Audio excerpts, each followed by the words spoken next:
ambulance men, whose first duty should be to the sick, clearly see themselves as some kind of political shock force. That is just what they are, a disgrace to an honoured calling, an affront to civilised standards. Men who are willing to buy a pay rise at the price of blood and suffering have no place in the health service or indeed in decent society.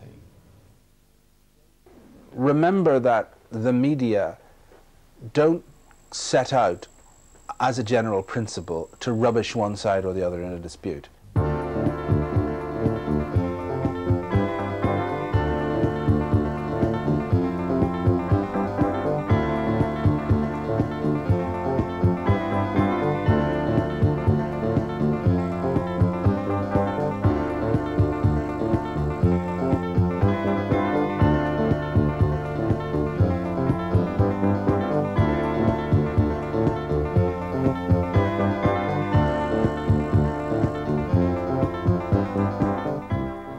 In the spring of 1982, 750,000 people began a battle for better pay, which was to feature in the headlines for the following 8 months. This programme looks at the feelings of 3 groups of health workers who were the subject of that coverage.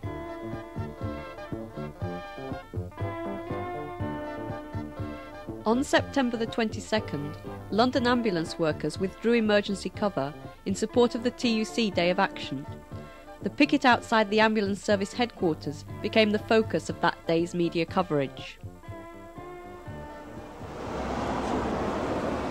Let's face it, no one's like yourselves, now. You're never interested in the ambulance men until something happens. Right, that's why you're here today. Half of these people here think we're a load of rubbish, filth. They're journalists. They'll come out on strike and they want all their sympathy in the world. Get an editorial like that comes out of that, doesn't it?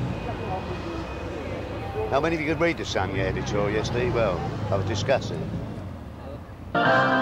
Good evening. In South East at 6 tonight, the TUC Day of Action. A full report on how the region's been affected, and we go to the London Ambulance Service to see how they've been coping with today's emergency calls. Central London's been brought to a standstill by 80,000 demonstrators. Schools have been closed and bus services disrupted. But it's the ambulance service that's been most seriously affected. Maggie Nelson now reports.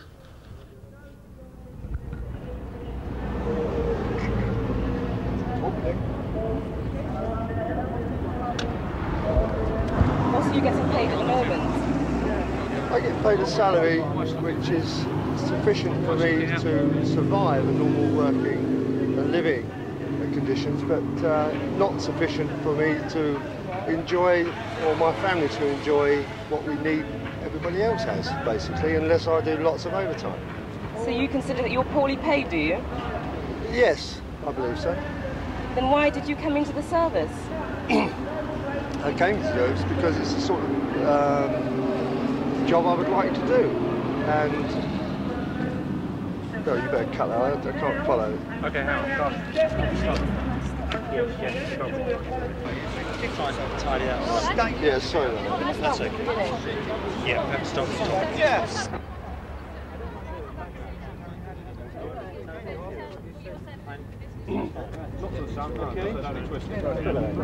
Sorry. So you'd consider that you're poorly paid? I would have suggested that we were, yeah. Then why did you come into the service?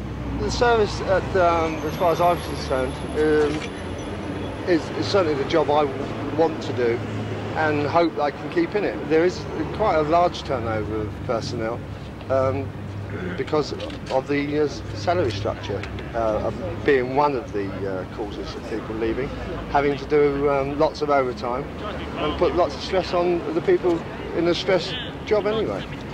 Do you think a day of action like this is going to change the Health Minister's mind, though? He said there's no more money. No, I don't think it will change anybody's minds. I only hope that it highlights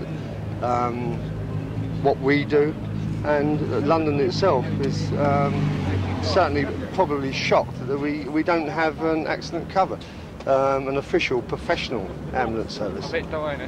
Isn't it a bit extreme not to give emergency cover today? Nationwide edited out any discussion of the reasons for the strike from their version of this interview. Their broadcast concentrated on the assumed dangers of the action, denying the strikers any opportunity to explain. The nationwide editor begins from the point where the questions imply strong criticism of the ambulance workers. Isn't it a bit extreme not to give emergency cover today? Yes, I believe it's totally extreme. But there is, in fact, was a warning of today's action, and there's lots of amateur cover. And as we've known in the past, there's probably more cover today than vehicles out today than there would be normally. Isn't your action antagonising the public, though? Well, I believe that it probably is. There is a major part of the public that who never think of us because they never need us. It's only the people that are very interested are the people that we go to, unfortunately, on accidents and the normal routine work, which is 90% of our work anyway. People are very emotive about accident and emergency, but in fact 90% of our work is the everyday routine work. But aren't you doing your cause more harm than good then by this day of action? Well, I don't believe so. I would never, as a ambulance man or a member of London community, ever be on television for a start. So it must do our cause good to just highlight in this point. If something drastic happened now, if there was a major accident now, what would you do? What would I do? We'd certainly go back to work immediately.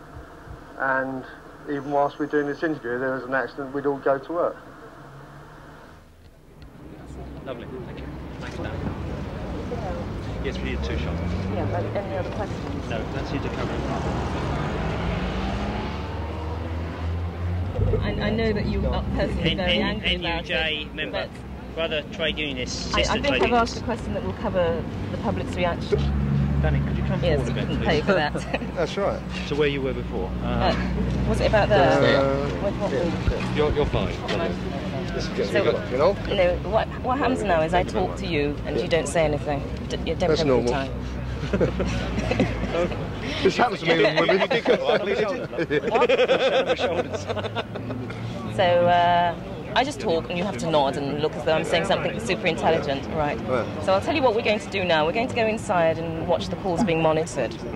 I don't know if we're going to do St Thomas's hospitals because I believe that's where you would normally take victims to if you pick them up.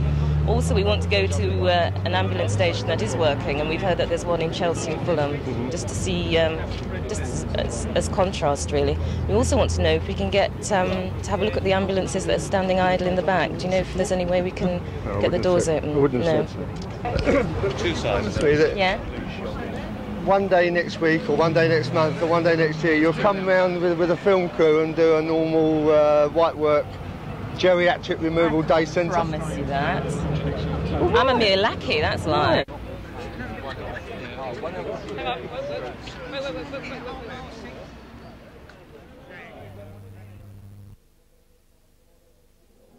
One day next week, or one day next month, or one day next year, you'll come round with a film crew and do a normal white work geriatric removal day centre.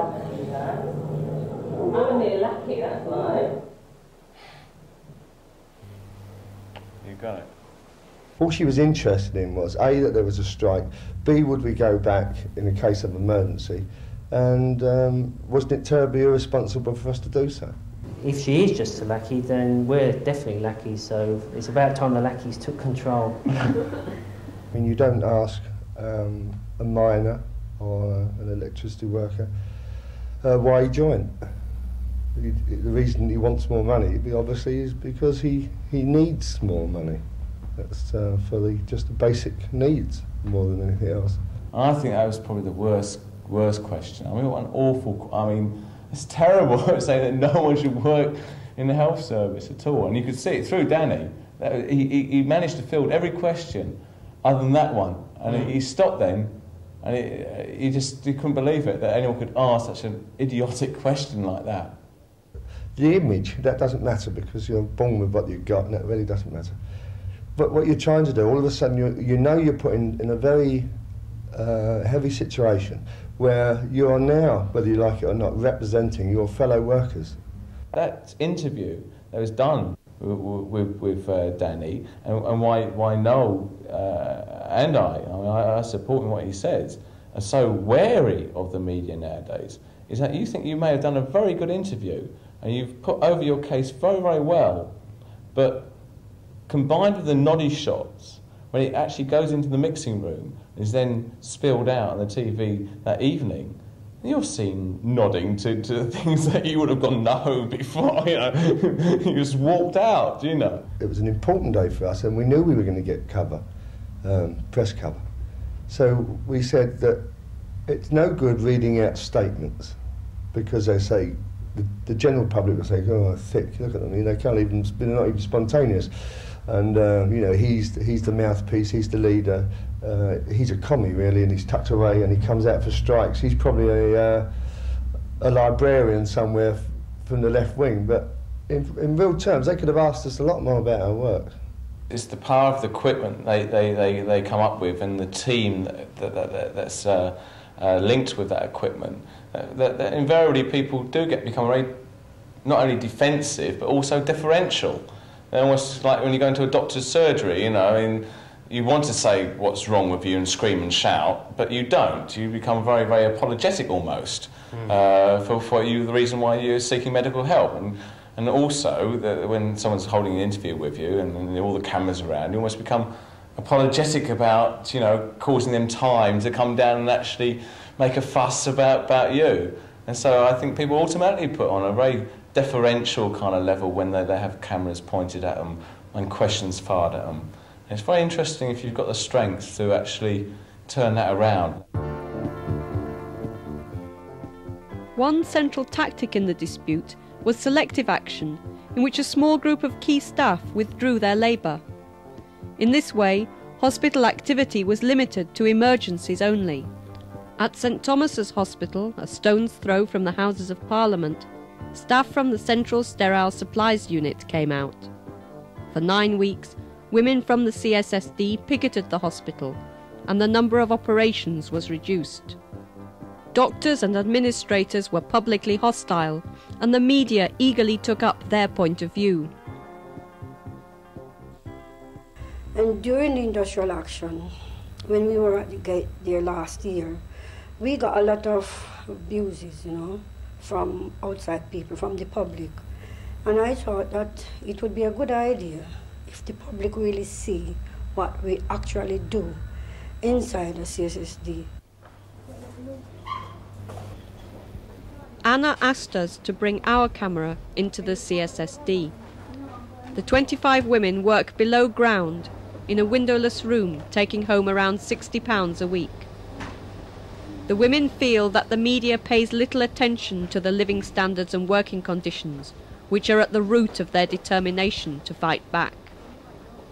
When they decide to, you know, come out and strike, you know, for the wages, and they had a meeting and they had a vote, you know, and the vote fall on us in the CSSD. Because we, you know, well, actually they know that if the CSSD comes out, then the hospital would almost close down. And when I came down and tell the girls, they were all for it, you know.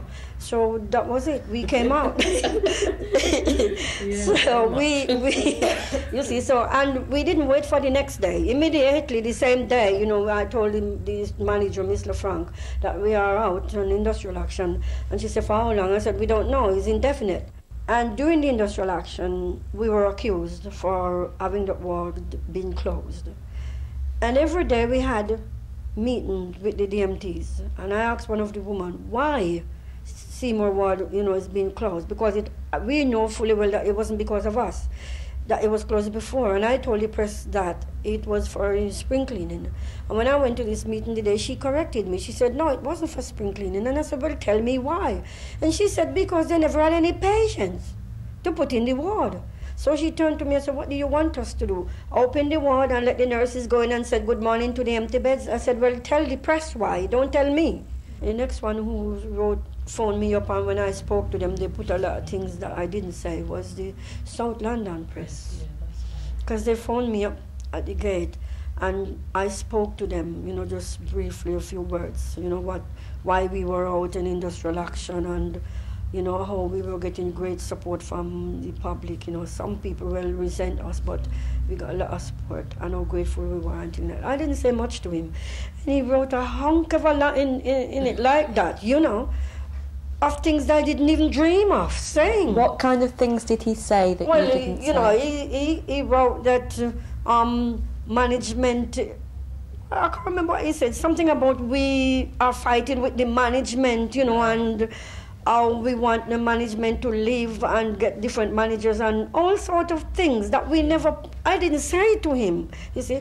Well, that came out in the paper that we were fighting against our manager, you see. And you didn't think you were fighting your management? No, you were not at all. We were fighting against the government for more money. Can you tell us some of the reactions that you got from the public when you were standing on the picket line? Well, we got quite a few, you know, being black. This is not being prejudiced or anything, but being black, and because there's so much of us like standing at the gate, you get things like go back home, you know. You come here and we employ you, and look what you're doing. Why don't you go back where you come from? And you know, there was one particular woman, she spat when she passed. Yeah, so do you think it was partly because of the kinds of things the newspapers were saying that you got so much abuse? Yes. Do you remember this one in the Daily Express? Yes. Well, I was actually there and the van came, but there was some dispute going on at another hospital, they told me, at Westminster. So they turned this ambulance away from there and sent to St. Thomas's. Well, St. Thomas's wasn't allowing any ambulance in. And they stood there and the ambulance man was talking to this other bloke, one of the porters. And then after a while, they went in.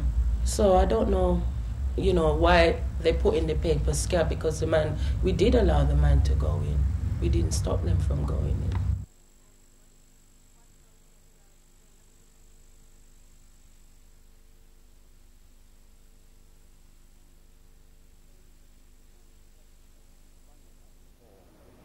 On the Express issue, just to explain on that, it was very interesting because again, what happened there was that the London region of NUPE approached the London region of our union and said there was this appalling front page which was just a distortion, in fact clear lies, about the dispute as it was being conducted in St Thomas's Hospital.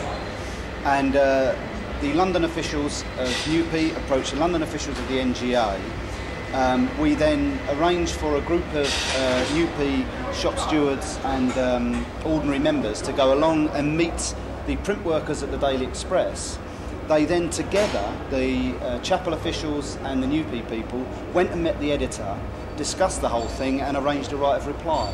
Well, we wanted to sort of come round as just grassroots health workers, you know, and get support in various different chapels, rather than it just being a liaison between the, you know, executives of the unions and the health services committees and so on.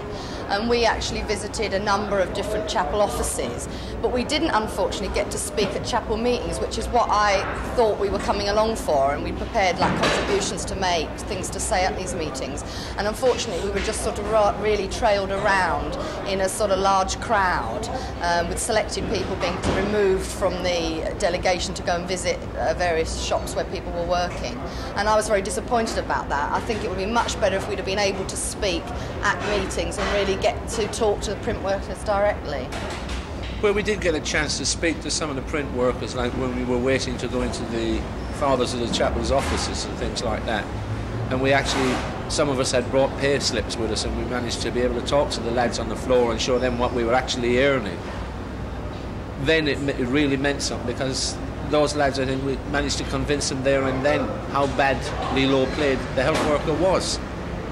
I remember one incident showing a chap a pay slip for £64, which was my take-home pay for 40 hours, and this lad turned around and laughed at me. He said, "That's what I get for a Saturday night."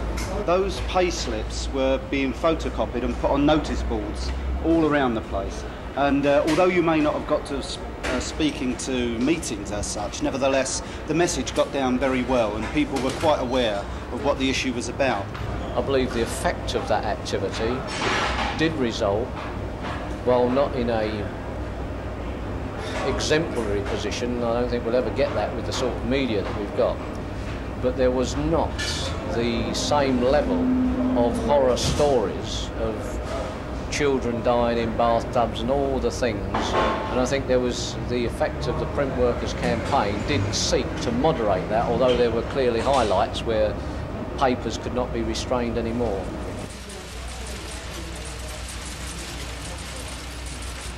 While trade unionists strive for unity, the media looks for divisions. Arguments and differences are what makes a good story. In this dispute, nurses were angels while the ancillaries were strikers. Again, the media distorts the way trade unionists see themselves. There was a great unity between all health service unions. Anybody reading the media throughout the dispute wouldn't have had that feeling. I mean, we only had that feeling because we were on the picket lines and we knew what it felt like in each hospital. Well, on the first day, you had a good response. And from the investigations that we as on the floor were able to carry out, we did know that there was a good response. But what was reported the next day and that evening had an effect for the rest of the week on the strike. And there were, I was rushing home up from the picket line to look at the telly to see what was going on, you know, 5 miles up the road, and I didn't know what was true and what wasn't, and it was very demoralising. There's definitely, you know, people are influenced by what they read, hear and see. Now back home, and today health service workers from all over the country have been responding to their union's call for a 24-hour strike as part of the joint campaign by most health service unions for a 12% increase. Throughout the dispute, the health workers' campaign received the most attention on the national days of action. On the first day of action, the strike at Oldham General was well supported with a strong picket line.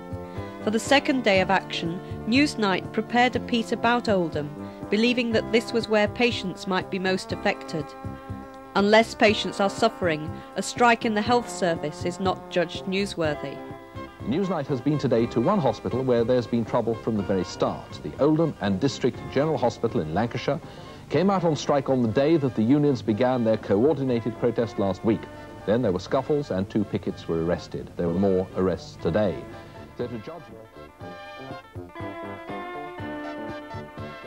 both the support for the strike and the effect it had, Julian O'Halloran now reports from Oldham.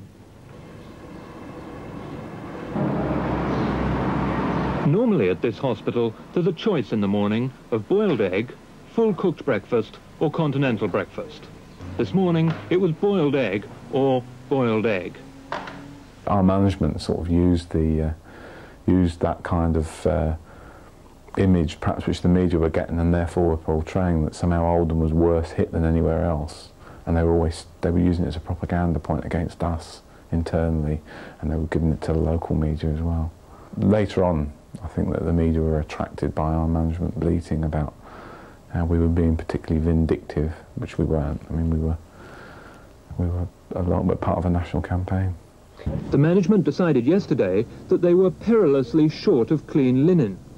And with bags of dirty laundry piling up around the hospital, they took the risk of provoking union retaliation by ordering new supplies of linen to be brought in. But isn't it their judgment what is essential, what is urgent, not yours? As with Nationwide and the ambulance drivers, Newsnight assumes the voice of public opinion. The interviewer suggests that the ancillaries have no right to make informed decisions. Now the convener is forced onto the defensive. Well, we've dealt with these people for a long time, and you can't honestly believe everything they tell you. Yes, it is up to them to look, but it's also up to us. We've got to try and stop the trouble as well. That's going to escalate from this lot. What trouble is going to escalate from it, do you think? Well, that's up to the members, but I can see trouble, but we've made our points clear to management. Now it's up to management. One lorry was allowed to move around the hospital unimpeded, taking the food trolleys to the wards, a lunch of individual meat pies, mushy peas and mashed potatoes, with rice pudding to follow. Not exactly a banquet, but the best management could think of, with most of the kitchen staff missing. And meals for doctors, even the ones who work round the clock, were not considered vital. So at lunchtime in the doctor's mess, they were licking their wounds. Even a young houseman needs more to sustain life than a copy of the Daily Telegraph. The unions have been totally intransigent in their attitude towards meals. They say they will not provide food for us and we cannot provide our own food. Do you think that lowers the doctor's ability to treat his patients? I mean, does that make him, in a sense, less effective at doing his job and therefore put lives in danger? Well, I think I could answer that one by asking you if you could work for 24 hours on sandwiches. This time, Newsnight's questions came from a sympathetic point of view. The theme is still the search for patient suffering. By suggesting that lives are in danger, the interviewer has encouraged the doctor to condemn the strikers. Later in their report, Newsnight talked to 2 more doctors. Many of the top people Jack Coop works alongside are against the strike and are certain it's harming patients. Nobody in the health service should be taking action which affects patients. I think it's at the wrong time from the point of view of the economy of this country. And I think it's for the wrong reasons, because I think that a lot of the action that's being taken is being done for political reasons rather than because these people are poorly paid. In actual fact, the vast majority of work we do does come under the heading of urgent work. And this means, therefore, that the routine work that is non-urgent will have to wait even longer than it's waiting at the present time. Amongst other things, they promised that they would never set anything up. They would just be filming what was going on. And yet, that piece of film that we've just seen has got a setup in it.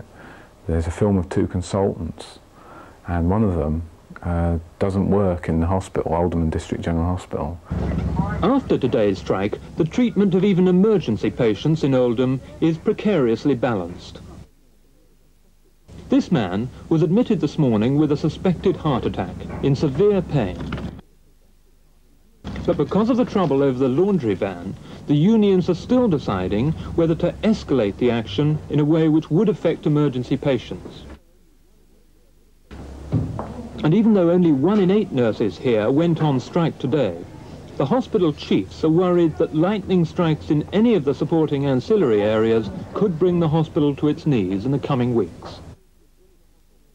Meaning that even the most seriously ill people would have to be turned away. What's she playing with?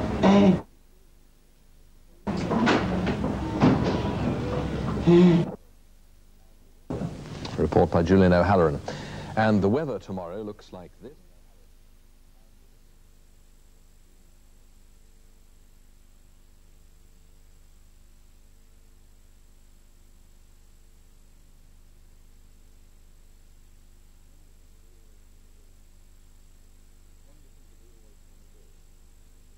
One of the things that we were always trying to do was to get some attention on just exactly what the dispute was about. And on picket lines, particularly on the day of strikes, there were always people who turned up with the pay slips, who could talk about what they what their jobs are. You can do that. But we never got any coverage of that. You can do, well, I remember wanting to just get across the basic message of how badly paid the average NUPE worker was. And we tried everything in terms of interviewing people. And what eventually I did, I hired a series of actors and actresses and dressed them up as your typical NUPE workers, school dinner lady, sewage workers, home helps, etc. And we brought them to EILEEN studio and we wrote a script where they actually talked about what they did and how much money they earned. And it was quite visual and very interesting. And it sustained for about 7 minutes. But it actually got across the message far more effectively than if I had gone down onto the picket line and spoken to people. Now, you asked me why that is. Well, because it was the most effective way I could find to get it. It was a piece of straightforward propaganda, if you like, but it was propaganda that was necessary so that the public would understand how badly paid they were. There is a fundamental problem which involves disputes in the health service, which is whether you have the right, I pose this now as playing the devil's advocate, not necessarily stating my own views, as to whether you have the right to endanger anyone's life by any industrial action. I mean endanger it, or put it at risk, or even make them more uncomfortable. Whether you have the right to stop supplies to a hospital at all, in any circumstances. Now that's a right which I think the public at the moment is not sure about. You really start with a very bad minus position. But that is even more reason, surely, to explain why these curious things, kind-hearted nurses suddenly leaving the patients, or after a long time of careful action, leaving, why these curious events happen. What are the reasons in terms of the pay conditions, hours of those workers? And unless you offer the public the explanations of those kinds of things, it seems to me that you're never actually going to illuminate that debate. You're only going to be, and certainly it's the experience of the trade unions that we've talked to, that the first questions on the list are always about endangering patients' lives. Well, shouldn't they be the first questions? And the last questions on the list, or the ones that don't even happen, are to do with pay and conditions. And I'm not sure at all that they should be the first question. But you're not sure? I thought you were sure. That what? That they should be the first questions on the list. No, I don't think so. I mean, are you certain that they shouldn't be? I don't think they should. No, I don't think that they necessarily are, because in the situation. But they might be. But I'm not sure whether health workers or social workers should not enter into some social contract with society in which they say, look, we're entitled to a fair, just standard of living. We're entitled to have our wages protected against inflation. And we're entitled to have decent conditions of service. And in return for that, we will forego the right to strike. So is that the political question which lies behind the choice of the media to focus very much? I think inherently there is that. What's really interesting in what you said is there is a hidden agenda. For instance, should health workers have the right to strike? I think there's a hidden agenda in that. And the way the reporting takes place is addressing that silent question, which never, it isn't, that question doesn't count as news, so it doesn't appear within the news framework. I think it does appear, but you're absolutely right. There is a hidden agenda there, no question. I mean, please explain this. In the way that there isn't day after day a hidden agenda question, which is why has the government the right to be mangling the health service? Well, I think there is. No. Not as news. That maybe comes as features. That's right. I think there is there all the time, and it doesn't day take. By day, we don't have the pictures of the hospital occupations. We don't have the pictures of the hospitals closing. That's right. We don't. It's not a running news story. That's right. So how do you make it a running news story? Story at the moment.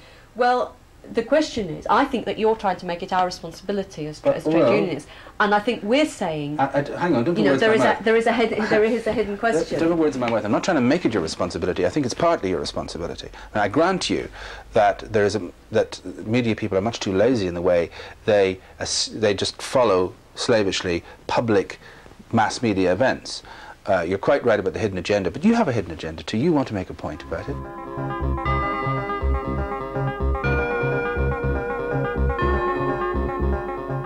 The media wants to look for the damaging effects of industrial action by health workers, because amongst those who make the news, there is a powerful view that certain groups of workers should not have the right to strike. This view is never made explicit, but it influences the facts the media seek out. For trade unionists, there are no easy ways to change this, but the old rules of trade union action can be applied. Know what to expect. Plan your strategy. Organise a united stand. I mean, I also feel that the media didn't look at the stories behind the headlines in many ways, like saying, oh, you know, there's X number of nurses on strike, or there's X number of ancillaries on strike, the hospital patients are suffering, or whatever. Instead of looking at the fact that sometimes the emergency cover that we left behind was the sort of staffing levels that the NHS runs in at the best of times, that there was much more sort of investigative journalism that could have gone on, talking to health workers on picket lines, instead of just quoting us saying, I'm underpaid, I'm fed up with this government, instead of just quoting the superficial, but actually delving much more into the background of the dispute, and that it wasn't just about pay, it was becoming more about the whole threat to the health service. Remember what the objectives are, and the objective is not to get on the telly or to get on the radio or something. The other thing is to be prepared, to get well prepared for it, and to you know, think about how things could perhaps be twisted and edited out. And as soon as you see a camera or the media turn up, the whole thing goes into silence. Everything's shut down, and it's channeled through a committee. Let them send all the representatives to that committee, and not all the crews, just the people that you're going to talk with, and ask them the questions. What are you going to ask me? And then run through it with them. You know, ask me questions. And as soon as they digress off that, you know, hit you with the magic one. If you've got an answer, answer it. as best you can, or just sort of say, no, it's finished. You're not being fair. Say in front of the cameras, you're not being fair. You said you wasn't going to ask that question. The best way we can progress the campaign is for unions in dispute to supply us very quickly with what their view is in order that it can be presented, and then there's a unified approach from the people in dispute. Oh, you don't write it off. It's a tool. The fact that they've had monopoly of it up to now is hopefully something that's going to change. Yeah. Doesn't mean you stop using hammers because the ruling class have got a hammer all the time and you haven't. Damn sure you get a hammer pretty quick and learn how to use it.